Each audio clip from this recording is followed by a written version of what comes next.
tema yang kita ungkap 40 menit ke depan, insya Allah mudah-mudahan dengan mengungkapkan tema ini kita mendapatkan keberkahan dari Allah Subhanahu wa Ta'ala. Temanya adalah istidraj di balik hidup yang terasa mudah namun hati kian menjauh dan resah. Nah, ini tema yang kita ungkap. Kita akan mengkaji surah Al-A'raf ayat 182. Istidraj di balik hidup yang terasa mudah namun hati kian menjauh dan resah. Nah, ini mari kita ungkap apa itu istidraj dan ayat yang akan kita baca bersama. Mudah-mudahan kita mendapatkan keselamatan dari Allah Subhanahu wa Ta'ala. Amin Allah. A'udzu billahi minasy syaithanir rajim. Bismillahirrahmanirrahim. وَالَّذِينَ كَذَّبُوا بِآيَاتِنَا سَنَسْتَدْرِجُهُم مِّنْ حَيْثُ لَا يَعْلَمُونَ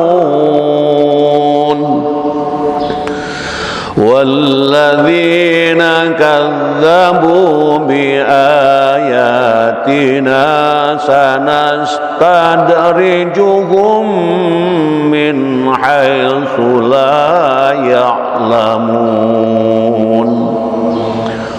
Orang-orang yang mendustakan ayat-ayat kami, nah ini orang-orang yang mendustakan ayat-ayat kami, akan kami biarkan mereka berangsur-angsur menuju kebinasaan dari arah yang tidak mereka ketahui.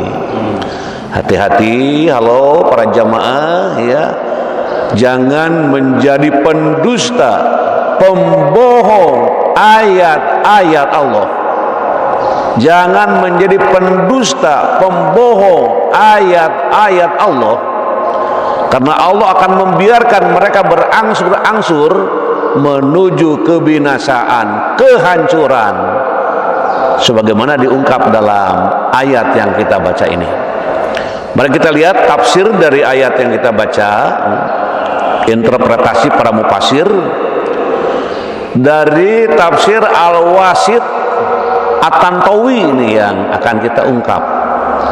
Makna istidraj sebenarnya sudah sering kita mendengar istidraj. Nah, sekarang kita ungkap, kita kupas ya, mudah-mudahan bisa lebih jelas. Diungkapkan oleh Imam Al-Qurtubi adalah pengambilan secara bertahap. Nah, ini satu tingkat demi satu tingkat.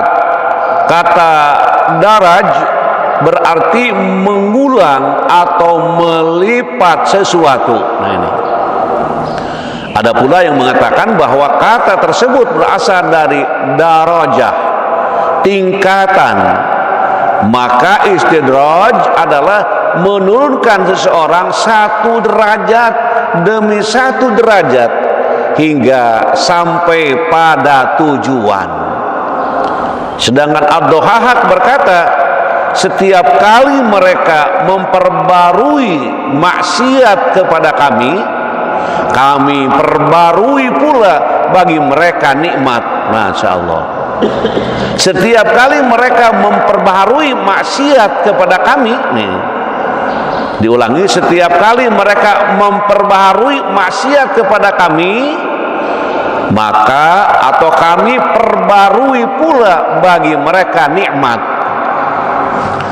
Maka dari arah yang tidak mereka ketahui, yakni mereka tidak menyadari apa yang dikehendaki terhadap diri mereka, hal itu terjadi ketika Allah terus-menerus melimpahkan nikmat kepada mereka, sementara mereka tenggelam dalam kesesatan. Naudzubillah ya, ini jelas banget ini. Jadi jelas banget ini sebagaimana yang diungkap.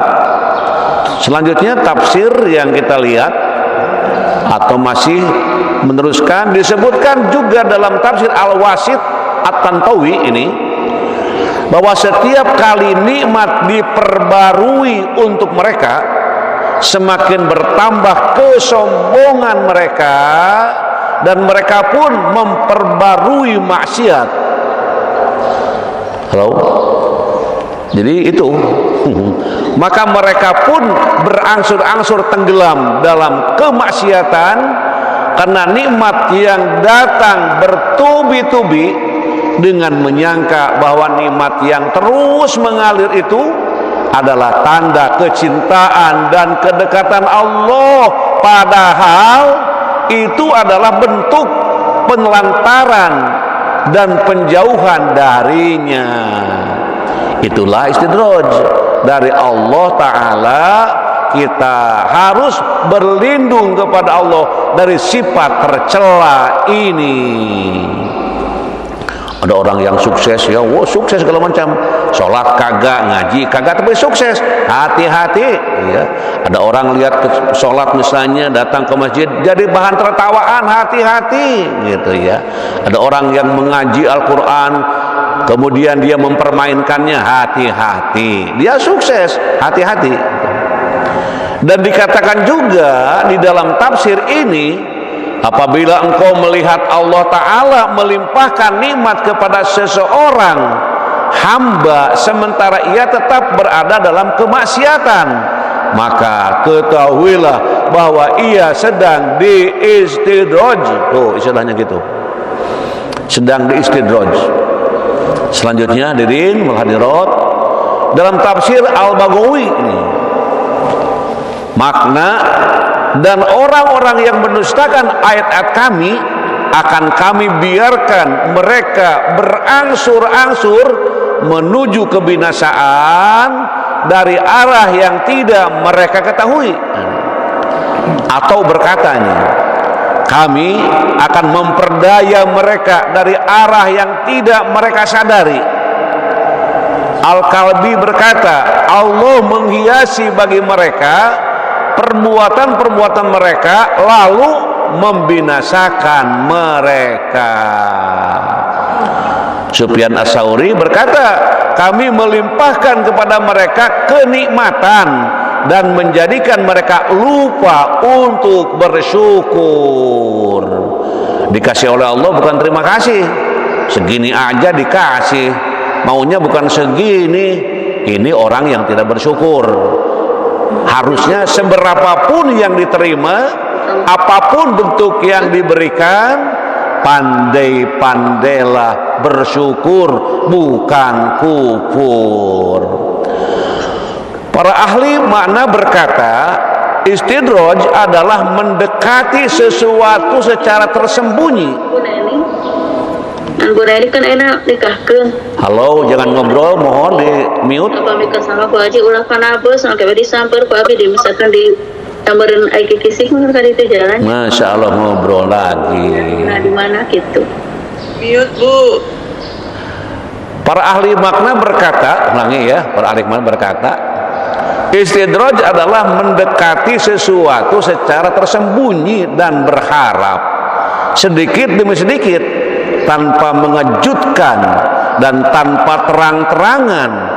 Dari makna ini pula ungkapan Raja Ad-Daraja As-Sa'bi, anak kecil melangkah dengan langkah-langkah yang berdekatan saat berjalan, dan Daraja Alkitab meliput buku sedikit demi sedikit.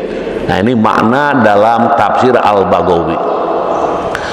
Selanjutnya hadirin wa hadirat rahimakumullah, sekarang dalam tafsir yang selanjutnya, firman Allah, dan orang-orang yang mendustakan ayat-ayat kami akan kami biarkan mereka berangsur-angsur menuju kebinasaan dari arah yang tidak mereka ketahui. Maknanya apa? Adalah bahwa Allah membukakan bagi mereka pintu-pintu rezeki dan berbagai jalan penghidupan di dunia, hingga mereka tertipu oleh keadaan yang mereka alami dan menyangka bahwa mereka berada di atas sesuatu kebenaran, sebagaimana firman Allah Ta'ala yang artinya, maka ketika mereka melupakan peringatan yang telah diberikan kepada mereka, kami bukakan kepada mereka pintu-pintu segala sesuatu, hingga apabila mereka bergembira dengan apa yang telah diberikan kepada mereka, kami siksa mereka secara tiba-tiba. Maka ketika itu mereka terdiam, putus asa, maka terputuslah akar kaum yang zalim. Dan segala puji bagi Allah, Tuhan seluruh alam. Nah, itu dalam Al-An'am ayat 44-45. Selanjutnya hadirin wal hadirat rahimakumullah, Allah Ta'ala mengabarkan tentang orang-orang yang mendustakan ayat-ayat Allah, bahwa dia akan mengistidraj, akan membiarkan mereka terjerumus secara bertahap. Tuh. Ibnu Abbas berkata, mereka adalah penduduk Makkah. Istidraj adalah mengambil atau menjerumuskan secara berangsur-angsur dari satu tingkatan ke tingkatan berikutnya. Zunnun pernah ditanya tentang makna godaan setan. Apakah berupa bisikan? Ia menjawab dengan kelembutan dan keramahan atau kenikmatan. Oleh karena itu Allah Ta'ala berfirman, kami akan membiarkan mereka terjerumus sedikit demi sedikit dari arah yang tidak mereka ketahui, yaitu kami limpahkan kepada mereka berbagai kenikmatan dan kami jadikan mereka lupa untuk bersyukur. Nah, ini kata Dhunnun. Jelas ya hadirin wal hadirat rahimakumullah tentang istidraj ini. Selanjutnya hadirin wal hadirat rahimakumullah, inti reflektifnya bagaimana ini? Meskipun hidup terasa mudah dan segala kebutuhan terpenuhi, jangan sampai hati kita terjerumus dalam istidraj, suatu kondisi di mana Allah memberikan kelapangan dunia sebagai ujian, sementara hati semakin jauh dari Allah dan diliputi kegelisahan. Kemudian hidup yang tanpa disertai kesadaran spiritual justru bisa menjadi tanda peringatan agar kita kembali memperbaiki hubungan dengan Allah, menjaga keimanan dan tidak terbuai oleh kenikmatan dunia semu yang menyesatkan.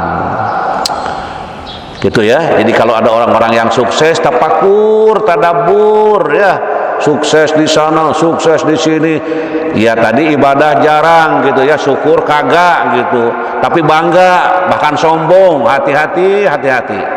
Kita mudah-mudahan diselamatkan oleh Allah Subhanahu wa taala. Selanjutnya hadirin wal hadirat, kita ingin melihat nilai-nilai pedagogis dari ayat yang kita baca tadi. Masih ingat ya ayatnya? Halo? Ayat berapa? Oh, surat apa? Iya, masih ingat, alhamdulillah ya. Ayat ini menegaskan kekuasaan Allah dalam mengatur kehidupan manusia. Allah Maha mengetahui dan Maha mengendalikan akibat dari setiap perbuatan manusia. Ayat ini menanamkan keyakinan bahwa tidak ada satupun peristiwa di luar kehendak Allah. Guru dan orang tua, tokoh masyarakat, dosen, ya, kemudian ustadz, ajengan, mualim, kiai, nah para pimpinan ormas Islam misalnya, semuanya ya harus membimbing peserta didik, membimbing mahasiswa, membimbing jamaah, ya, membimbing siapapun yang kita bimbing untuk memahami bahwa segala kejadian baik kenikmatan maupun musibah berada dalam kehendak Allah. Guru dan orang tua harus membiasakan kalimat tauhid dan mengajarkannya kepada peserta didik, seperti semua atas izin Allah dalam aktivitas sehari-hari, karena keimanan yang kokoh tercermin dalam sikap tidak sombong atas keberhasilan, sehingga peserta didik tumbuh menjadi hamba yang selalu bergantung kepada Allah. Yang tugas orang tua nih di rumah misalnya ya, di sekolah, guru itu selalu bagaimana membiasakan, bagaimana mengungkapkan kata-kata yang berkaitan dengan kepasrahan, dengan keberhasilan semata-mata izin dari Allah. Suka ada samen kan ya, suka ada wisuda ya, dan di situ ketika terjadi hal itu maka semua nyatakan dalam hati, saya ikut ini, saya bisa ini karena izin dari Allah. Tanamkan kepada anak-anak kita supaya tidak menjadi anak yang sombong, siswa yang sombong, mahasiswa yang sombong, jamaah yang sombong. Terus yang kedua hadirin hadirat, nilai akhlak dan kesadaran moral. Ayat ini mengecam orang yang mendustakan ayat-ayat Allah yang merupakan akar kerusakan akhlak. Adapun kesadaran moral tumbuh dari kemampuan menilai benar dan salah pada diri sendiri. Ayat ini membentuk akhlak jujur, rendah hati, dan tidak sombong terhadap kebenaran. Banyak orang yang mengatakan kejujuran agak mahal sekarang itu. Jujur itu sulit, susah gitu. Kebanyakannya orang ogah jujur, tidak jujur. Nah ini, guru dan orang tua harus melakukan pembiasaan perilaku baik, refleksi diri, keteladanan, serta pemahaman konsekuensi moral, agar peserta didik tidak terjerumus pada kedurhakaan yang tampak aman namun berujung kebinasaan. Guru dan orang tua harus konsisten, istiqomah memberikan sikap teladan bagi peserta didik, karena akhlak yang baik terbentuk dari kebiasaan, habituasi, bukan dari teori semata. Karena ada orang yang jago teori gitu ya, tapi dalam aplikasinya agak bertentangan. Tidak demikian. Selanjutnya hadirin wal hadirat rahimakumullah, pendidikan tanggung jawab dan kewaspadaan diri. Nah ini, ayat ini mengingatkan setiap perbuatan memiliki akibat, meskipun datang secara perlahan dan tidak disadari. Ayat ini juga melatih peserta didik untuk selalu introspeksi diri, hati-hati dalam berbuat, dan tidak mudah merasa aman dari murka Allah, serta menumbuhkan rasa tanggung jawab atas pilihan dan tindakan hidup. Para pendidik harus menjelaskan hubungan antara tindakan dan dampak istidraj. Tidak tanggung jawab dan tidak berhati-hati dalam berbuat, baik di dunia maupun akhirat, serta membiasakan peserta didik menerima konsekuensi atas kesalahan tanpa mencari pembenaran. Meskipun salah, masalah, gitu ya. Jangan terus diutak-atik supaya jadi benar. Jangan begitulah. Guru itu harus selalu konsisten. Guru dan orang tua harus memberikan keteladanan yang baik dan banyak bersyukur kepada Allah, sehingga peserta didik tumbuh menjadi orang yang bersyukur, tanggung jawab, dan berhati-hati. Selanjutnya kita lihat juga landasan teoretis. Nah, sekarang bagaimana ini landasan teoretis? Secara bahasa, secara etimologis, istidraj berasal dari bahasa Arab, daroja, yang berarti tingkatan, langkah atau naik, turun derajat. Secara harfiah, istidraj bermakna mengambil setahap demi setahap, menarik, mendekat atau jebakan. Nah, ini. Jadi secara harfiah istidraj bermakna mengambil setahap demi setahap, menarik, mendekat atau jebakan. Dalam konteks terminologi, istidraj berarti kenikmatan dunia yang diberikan Allah kepada pelaku maksiat sebagai ujian yang membuat mereka semakin sombong dan jauh darinya. Jadi ini sekali lagi, jadi berarti kenikmatan duniawi yang diberikan Allah kepada pelaku maksiat sebagai ujian dengan itu, yang membuat mereka semakin sombong dan angkuh ya dalam kehidupannya. Istidraj dalam Islam adalah jebakan berupa limpahan nikmat, harta, kesehatan, kesuksesan duniawi yang diberikan Allah kepada orang yang terus-menerus bermaksiat dan lalai. Maksiat itu masih ingat ya, perbuatan yang bila dikatakan orang malu, itu diantaranya itu maksiat cirinya. Perbuatan yang bila dilakukan malu di hadapan orang, makanya dilakukan dengan sembunyi-sembunyi. Itu istidraj dalam Islam. Ini bukan tanda kasih sayang, melainkan siksa yang ditangguhkan, membuat mereka semakin jauh dari Allah hingga azab datang secara tiba-tiba. Na'udzubillahi min dzalik. Selanjutnya hadirin wal hadirat rahimakumullah, Rasul bersabda, "Idza ra'aitallaha ta'ala yu'til 'abda minad dunya ma yuhibbu wa huwa muqimun 'ala ma'asihi fa innama dzalika minhu istidraj." Bila kamu melihat Allah memberi pada hamba dari perkara dunia yang diinginkannya, padahal dia terus berada dalam kemaksiatan kepadanya, maka ketahuilah bahwa hal itu adalah istidraj, jebakan berupa nikmat yang disegerakan dari Allah. Selanjutnya hadirin wal hadirat rahimakumullah, juga Allah berfirman, baca bareng ayo sama-sama, wala yahsabanna alladzina kafaru annama numli lahum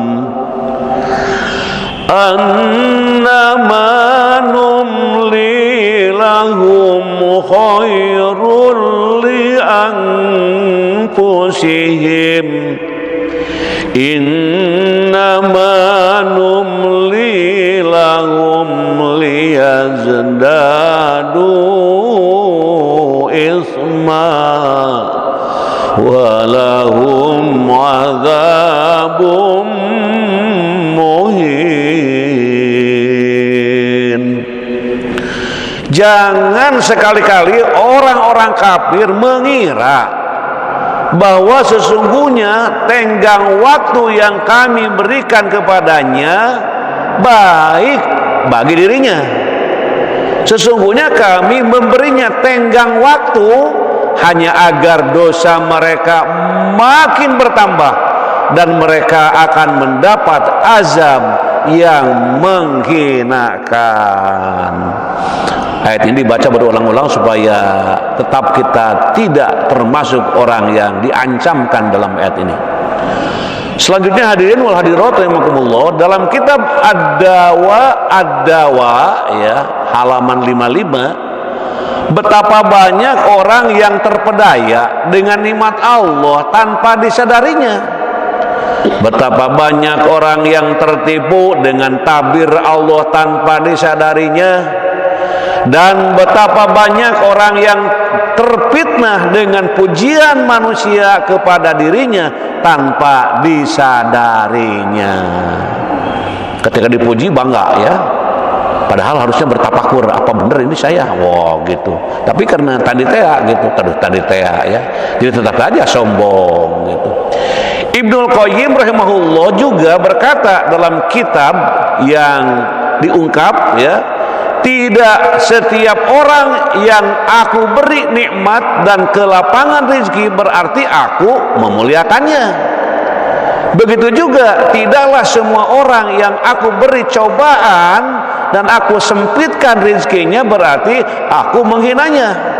Bahkan aku menguji orang ini dengan nikmat dan aku memuliakan orang itu dengan cobaan.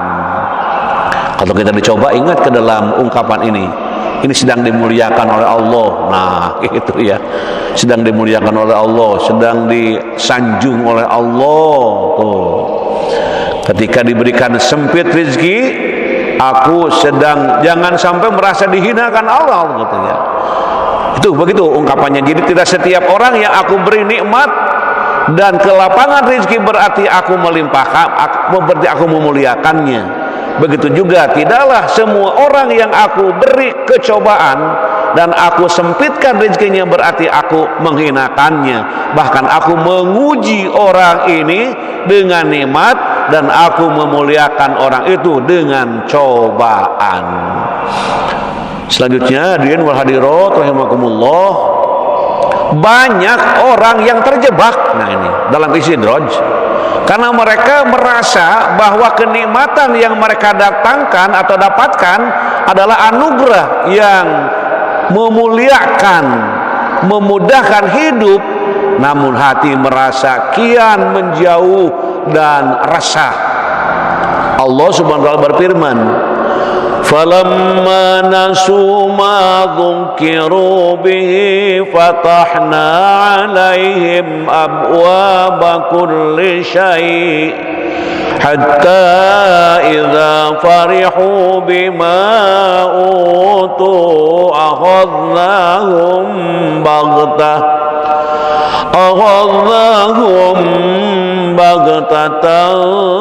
fa idza hum mublisun.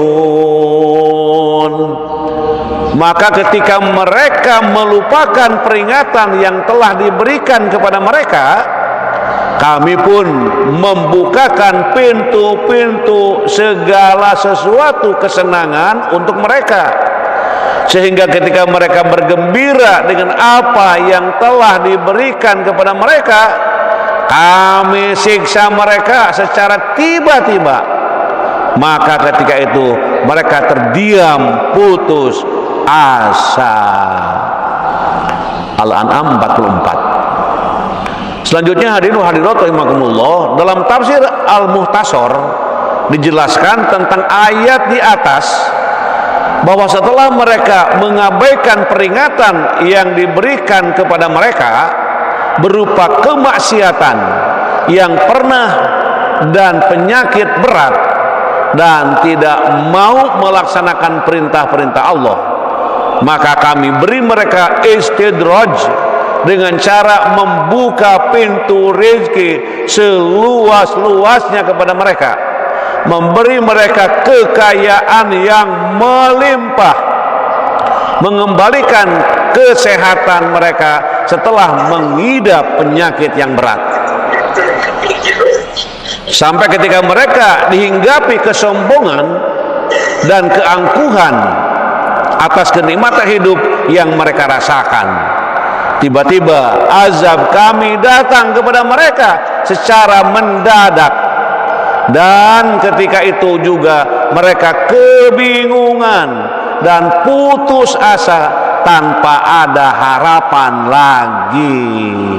Padahal kurang apa sebenarnya gitu. Selanjutnya, hadirin wal hadirat rahimakumullah, berdasarkan surah Al-An'am ayat 44, seseorang yang sudah terkena istidraj berarti Allah Ta'ala sudah memalingkan perhatian dari mereka. Orang yang kena azab istidraj tidak akan mendapat karunia Allah di dunia dan di akhirat. Secara berangsur-angsur Allah Ta'ala menariknya dalam kebinasaan. Puncaknya dia akan diazab dengan azab neraka jika tidak bertaubat. Mereka dibiarkan berbuat maksiat dengan hawa nafsunya hingga tersesat jauh. Lalu siksaan Allah datang sekonyong-konyong. Istidraj, yaitu Allah memberikan dunia kepadamu dan engkau hanya bersenang-senang saja, tapi pada hakikatnya Allah sudah tidak peduli padamu. Maka nantikanlah balasannya di hari kiamat. Halo hadirin jamaah yang berbahagia, kita teruskan dalam ungkapan ini. Salah satu tanda lain dari istidraj ini adalah seseorang merasa malas dan lalai dalam menjalankan ibadah. Adzan berkumandang, ngobrol aja terus. Adzan berkumandang, ayo aja berbincang-bincang, berdiskusi-diskusi. Waduh, ini gimana orang? Ia merasa puas dengan dunia dan tidak merasakan keinginan untuk mendekatkan diri kepada Allah Subhanahu wa taala. Seseorang yang terkena istidraj biasanya tidak memiliki rasa syukur atas nikmat yang diberikan kepadanya. Ia merasa bahwa apa yang diperolehnya adalah hasil jerih payahnya sendiri tanpa mengaitkannya dengan karunia Allah. Ya siapa dulu saya? Saya kan orang hebat. Saya turunan orang hebat, bukan saya jadi hebat. Tidak ingat ke Allah tuh. Nikmat yang diberikan melalui istidraj tidak membawa keberkahan dalam kehidupan. Orang tersebut mungkin memiliki banyak harta, namun hidupnya tidak tenang, penuh dengan masalah, dan tidak ada kebahagiaan yang hakiki. Oleh karena itu, ia senantiasalah takut dan menghindari istidraj dengan mendekatkan diri kepada Allah Subhanahu wa taala. Hadirin jemaah yang berbahagia, bagaimana cara terhindar dari istidraj? Nah, ini ada cara-caranya supaya tidak terjebak. Yang pertama, senantiasa bersyukur atas nikmat Allah. Wa idh ta'adzana rabbukum la in syakartum la azidannakum wa la in kafartum inna 'adzabi lasyadid. Ingatlah ketika Tuhanmu memaklumkan, mengumumkan, menginformasikan, sesungguhnya jika kamu bersyukur, niscaya aku akan menambah nikmat kepadamu. Tetapi jika kamu mengingkari nikmatku, sesungguhnya azabku benar-benar sangat keras. Salah satu untuk menjadi orang yang bersyukur, ada doa yang bagus. Selalu minta tolong kepada Allah. Masih ingat doanya? Doa supaya menjadi orang yang bersyukur. Ada doa yang bagus supaya Allah menolong kita supaya jadi orang yang bersyukur. Oke, doanya apa? Allahumma a'inni ala dzikrika wa syukrika wa husni ibadatik. Nah, itu doa supaya menjadi pandai bersyukur. Ulangi, Allahumma a'inni ala dzikrika wa syukrika wa husni ibadatik. Terus yang kedua, hadirin wal hadirat rahimakumullah, rajin bertaubat. Wa tubu ilallahi jami'an ayyuhal mu'minuna la'allakum tuflihun. Bertobatlah kamu semua kepada Allah, wahai orang-orang yang beriman, agar kamu beruntung. Allah menghimbau kepada orang-orang yang beriman, hei orang-orang yang beriman, bertobatlah kamu semua. Ya, setiap kalau tahajud, setiap 2 rakaat istighfar. Astagfirullahaladzim. Bayangkan dosa-dosa yang telah lalu.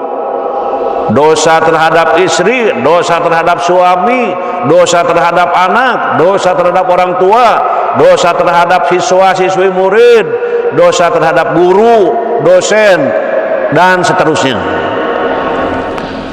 Yang ketiga, hadirin wal hadirat rahimakumullah, senantiasa menyembah Allah dengan ikhlas dalam ketaatan. Inna anzalna ilaikal kitaba bil haqqi fa'budillaha mukhlishan lahuddin. Sesungguhnya kami menurunkan kitab Al-Quran kepadamu, kepada Muhammad, dengan hak, maka sembahlah Allah dengan mengikhlaskan ketaatan kepadanya. Jadi kalau ibadah harus ikhlas, jangan manyun, murukusunu, ya, tidak merasa bangga, jangan. Maka ikhlaslah dalam menunaikan ibadah. Insya Allah ini yang Allah senang.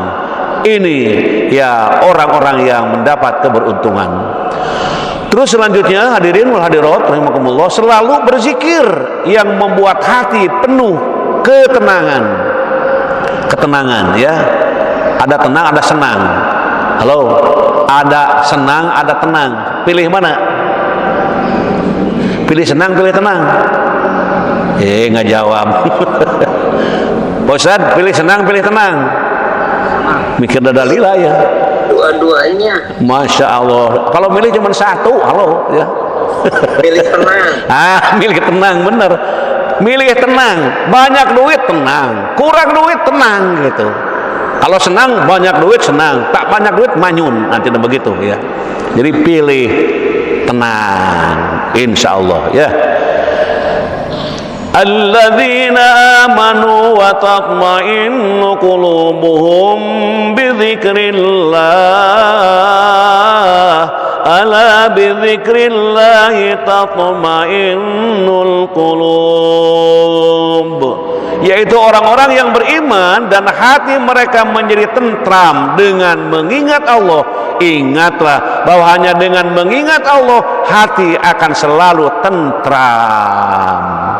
Selanjutnya, hadirin wal hadirat rahimakumullah, jangan terlena dengan dunia dan persiapkanlah bekal akhirat. Wa ma hadhil hayatud dunya illa lahu wa la'ib wa inna darul akhirata lahiyal hayawan law kanu ya'lamun. Kehidupan dunia ini tidak lain hanyalah sendaguro dan permainan. Sesungguhnya negeri akhirat itulah kehidupan yang sebenarnya, seandainya mereka mengetahui. Terus selanjutnya kita lihat bagian lain, senantiasa bertakwa dan bermuhasabah untuk memperbaiki perilaku yang buruk menjadi baik. Ya ayyuhalladzina amanu taqullaha wal tanzur nafsum ma qaddamat lighad wattaqullaha innallaha khabirum bima ta'malun. Wahai orang-orang yang beriman, bertakwalah kepada Allah dan hendaklah setiap orang memperhatikan apa yang telah diperbuatnya untuk hari esok, untuk hari akhirat. Bertakwalah kepada Allah, sesungguhnya Allah Maha teliti terhadap apa yang kamu kerjakan. Jadi kalau kita melaksanakan sesuatu, jangan hanya ngejar-ngejar dunia, siapkan untuk akhirat. Kalau ada suatu acara untuk akhiratnya, ada enggak ini? Gitu ya. Ada kumpulan, ada pertemuan, kita diundang, kita tafakur apakah ini ada untuk akhiratnya enggak. Kalau kira-kira enggak, ini dipertimbangkan lebih dalam lagi. Kenapa? Karena kita dianjurkan untuk mempersiapkan diri menuju hari esok, hari akhirat, kehidupan yang abadi setelah kehidupan yang sebentar di alam dunia ini. Selanjutnya, hadirin wal hadirat, menjauhi segala dosa dan kemaksiatan. Disebutkan di sini, wadharu zahirul ismi wa batinah. Innalladzina yaksibunal isma sayujzauna bima kanu yaktarifun. Tinggalkanlah dosa yang terlihat dan yang tersembunyi. Sesungguhnya orang-orang yang mengerjakan perbuatan dosa kelak akan dibalas dengan siksaan karena apa yang mereka kerjakan. Selanjutnya hadirin wa hadirat rahimakumullah, kita juga melihat kepada kisah teladan. Nah, ini ada kisah teladan yang cukup bagus. Contoh dalam Al-Quran yang menceritakan bahwa Allah menghukum hamba-hambanya dengan cara istidraj adalah kisah hidup Fir'aun dan Qarun. Fir'aun diberikan kekuasaan dan ia pernah sakit, ia menjadi sombong dan menjauh dari Tuhan, hingga akhirnya Allah tenggelamkan di Laut Merah. Kisah Qarun diberikan harta yang berlimpah, tetapi tidak mau bersedekah, peditna teka tulungan, koretna ya, dan zakat pun gak mau, hingga Allah tenggelamkan ia bersama harta-hartanya ke dalam bumi. Hal ini sebagaimana firman Allah dalam Al-Quran surat Ali Imran, dan janganlah sekali-kali orang-orang kafir menyangka bahwa pemberian tangguh kami kepada mereka adalah lebih baik bagi mereka. Sesungguhnya kami memberi tangguh kepada mereka hanyalah supaya bertambah-tambah dosa mereka, dan bagi mereka azab yang menghinakan. Mungkin bangga ya, ulang tahun yang kesekian ini sedang terus memproduksi dosa dan dosa. Jangan sampai terjadi. Ketika kita bingung apakah yang kita peroleh dan kita punya benar-benar anugerah dari Allah atau istidraj darinya adalah ketakwaan. Jika seorang hamba taat beribadah, bisa jadi apa yang diperoleh merupakan anugerah. Akan tetapi sebaliknya, jika orang tersebut lalai dari ibadah atau dari Allah, maka bisa dipastikan merupakan istidraj. Syekh Ibnu Athaillah As-Sakandari pernah menasihati kepada kita dalam Al-Hikam tentang mawas diri, yakni ketika Allah berlaku baik kepada hambanya sedang ia dalam kedurhakaan. Takutlah pada perlakuan baik Allah kepadamu di tengah durhakamu yang terus-menerus terhadapnya, karena itu bisa jadi sebuah istidraj. Seperti firman-Nya, kami mengistidrajkan mereka dari jalan yang mereka tak ketahui. Semoga kita terhindar dari istidraj dan memperoleh anugerah, ampunan, ridho dan rahmat-Nya. Sampailah kepada doa yang ditampilkan di slide terakhir. Doanya sudah terhafal nih.